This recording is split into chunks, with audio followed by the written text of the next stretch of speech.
Com o Jornal Centro-Sul, aqui pela TV Centro-Sul, pertencente à Fundação Dom Alfredo Schaffler. Conforme anunciamos, estamos recebendo, como acontece todas as semanas, o padre Flávio de Souza Santiago, sempre abordando temas muito relevantes para a sociedade. E hoje vamos falar sobre um tema que, inclusive, geralmente por ocasião da realização das Assembleias Gerais da CNBB, tem sempre como ponto de pauta, a Conferência Nacional dos Bispos do Brasil, a análise de conjuntura. Padre Flávio, boa tarde, seja bem-vindo. Boa tarde, Arivan. Boa tarde a todos aqueles que acompanham o Jornal do Meio Dia da nossa TV Centro-Sul.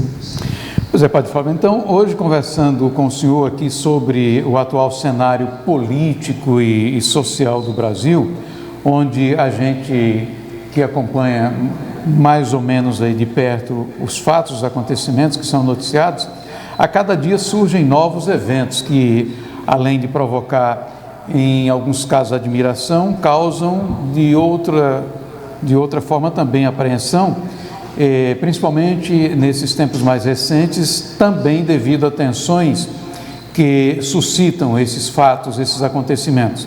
Um exemplo é o caso dos pastores que supostamente intermediavam verbas do Ministério da Educação e Cultura e ainda mais recentemente o indulto que foi concedido pelo presidente Jair Bolsonaro ao deputado Daniel Silveira, que é do PTB do Rio de Janeiro, ou ainda o protagonismo do judiciário, para uns protagonismo, para outros as interferências que acontecem por parte do judiciário também em outros poderes.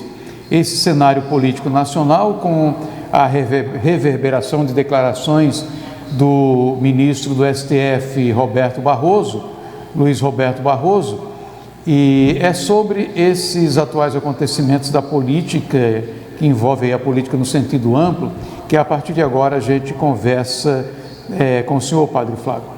Quais são os elementos que podem se destacar dessa conjuntura tão tumultuada do tempo presente? Erivan, você exemplificou 3 situações que fazem parte do momento político, dessa tensão com o judiciário, e também da questão da educação, que está muito na pauta de discussões das instituições, dos movimentos sociais. Então, começamos pelo caso da educação, que já foi tema de várias conversas nossas no Jornal da Centro-Sul. Veja, Erivan, a perspectiva não é muito de esperança, porque a situação da educação tende a se agravar, a não ser que haja um fato novo, que mude sensivelmente o panorama atual.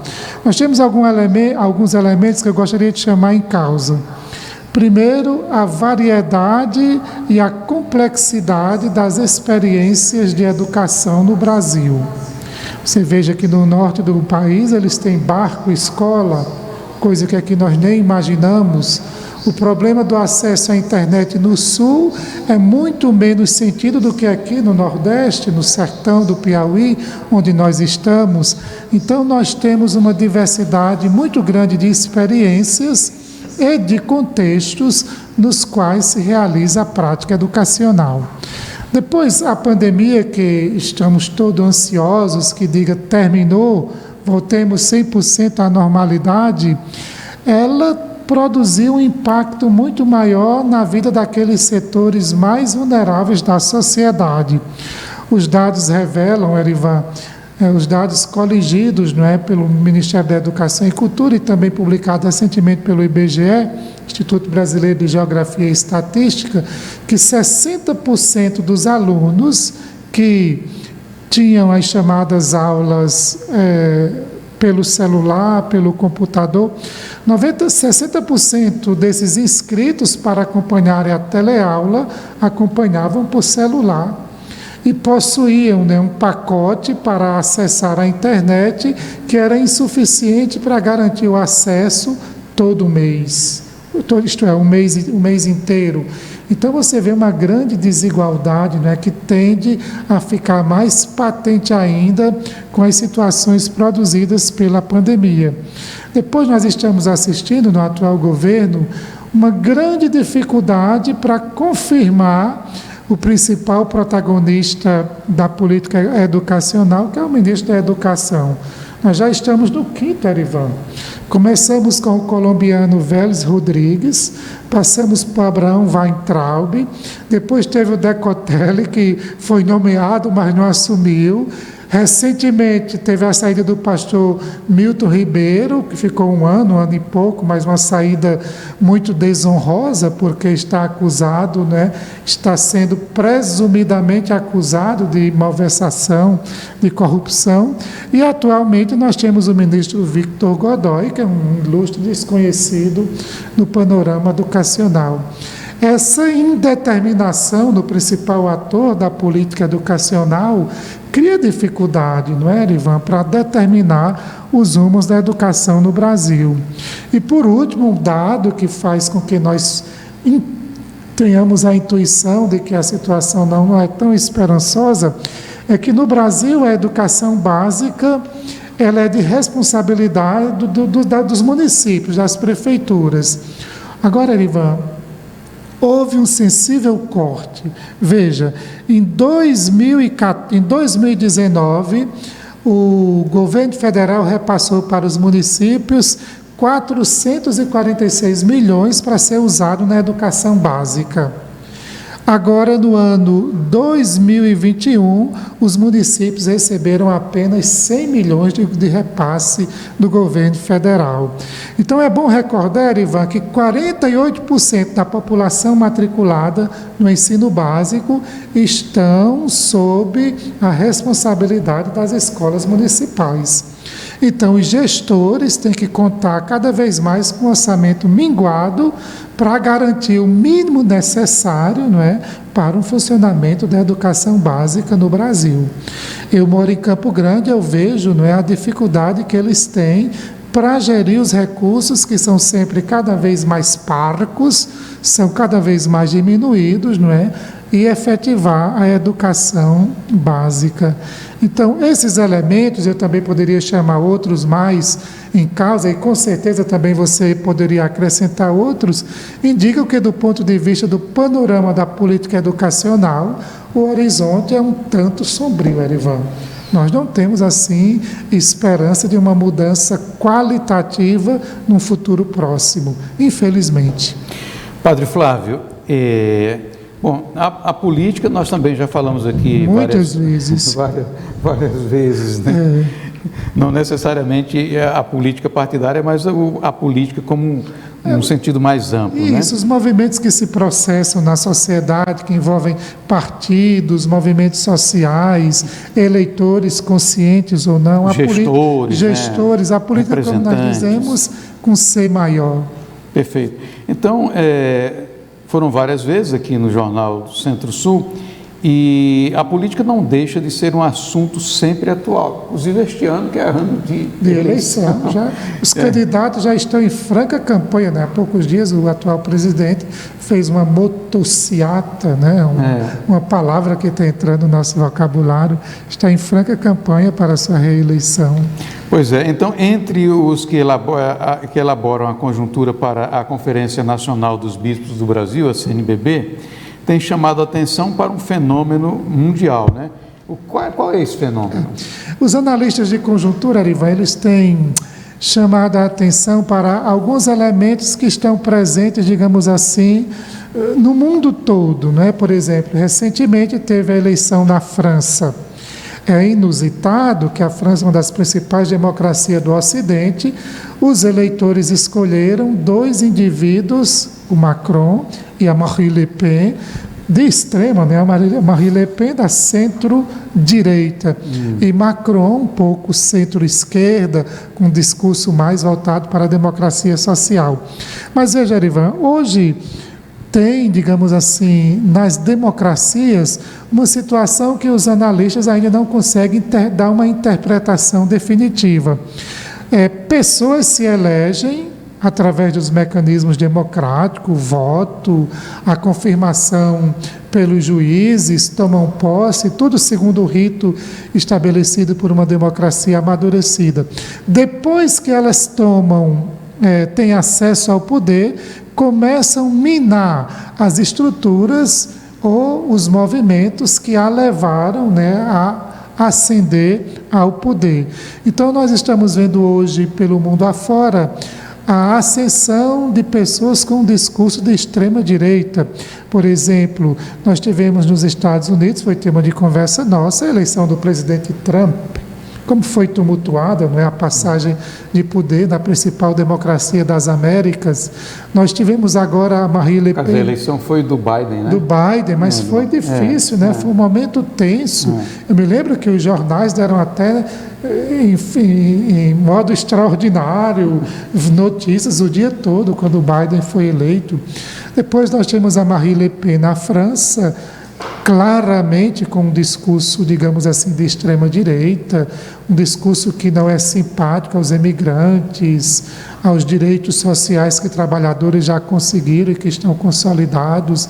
Nós temos do outro lado do mundo o Orbán, na Hungria, o Daniel Ortega, que já vai para o 4º mandato na Nicarágua. Então, nós temos a implementação de personalidades que ascendem ao poder e desejam manter-se no poder e, em torno de si, né, criam todo um aparato autoritário que envolve a religião, envolve as forças policiais. Isso é um fato que está se processando em todo o mundo e que se insinua também aqui no Brasil. Oxalá não cheguemos a isso. Tem outro elemento, Erivan, se você me permite acrescentar, não é? O ataque às instituições. Nós estamos vendo essa tensão entre o atual presidente da República e o Supremo Tribunal Federal, mas essa situação já vem, não é? De muitos dias. Teve pessoas que soltaram fogos sobre o Supremo Tribunal Federal, outros assim de ânimos mais exaltados, defendiam não apenas a violência verbal, mas até a agressão física a essas personalidades, a essas altas personalidades do mundo da justiça. Então, vai se criando uma situação que da violência verbal se passa a insinuar a violência física. E, às vezes, a gente tem esse recrudescimento, né, das tensões, esse aumento da violência, levam a situações que, às vezes, nos preocupam, como, por exemplo, a grande possibilidade que hoje temos de adquirir armas legalmente, que foram decisões implementadas pelo atual governo, a atual Câmara de Deputados, o atual Congresso, porque não é uma decisão de uma pessoa isolada, é uma decisão que repercute no conjunto, né, das instituições políticas. Então, esse é um elemento, né, além da ascensão dessas personalidades com um discurso que pode minar as bases democráticas, nós temos visto os ataques retóricos que às vezes passam para ataques físicos à personalidade de outras instituições que garantem a normalidade democrática. E um outro aspecto muito relevante, começa agora, não é, a se delinear, Erivan, o panorama para as próximas eleições municipais. Nós temos 2 atores principais, de um lado o atual presidente da República e do outro do presidente Lula, ex-presidente Lula. Parece que o Ciro, tudo indica que o Ciro vai se confirmar como a chamada terceira via, porque o Moro já saiu de lado. A Simone Tebet está em diálogo com o Dória, mas Dória não decola, Erivan. É muito conhecido em São Paulo, deu uma boa contribuição nessa questão das vacinas, mas não é um nome que tem penetração, digamos assim, para além da região sudeste. Né? Sudeste. Não decola. O que os analistas estão dizendo, Erivan, que a campanha será marcada pela violência verbal, não é pela violência política, com muitos ataques de ambas as partes, não é?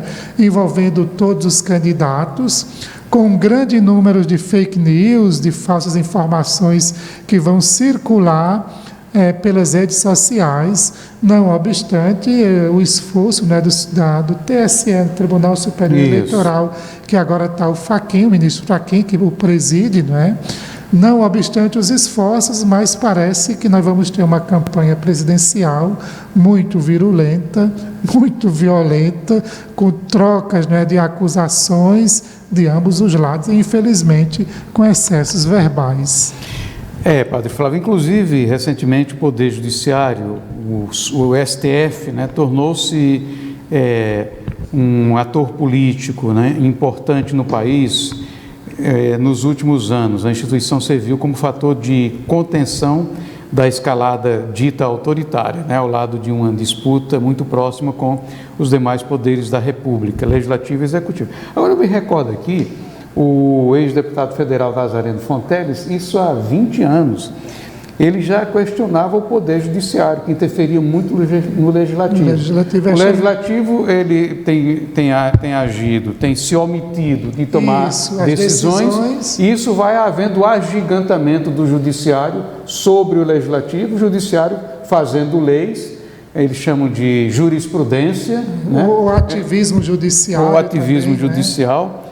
De tal maneira que é um cenário bastante preocupante. E essa disputa com os demais poderes da República, Legislativo e Executivo, nós sabemos que, por exemplo, no caso do Senado, ele tem a possibilidade de controlar ali os chamados excessos do Poder Judiciário, no caso do Senado, mas não o faz. Não o faz por motivos que nós não temos acesso, não temos conhecimento. Mas é uma situação complicada. O que se pode dizer desse momento, sobretudo envolvendo aí o judiciário, né? O judiciário, eu lembro aqui de um desembargador que foi juiz aqui em Picos, e ele dizia o seguinte, que o poder, a gente deve chamar de judiciário, não de justiça, né? Porque o poder judiciário, ele tanto adota medidas que são de assegurar o direito, e às vezes não. Isso. Às vezes não assegura o direito.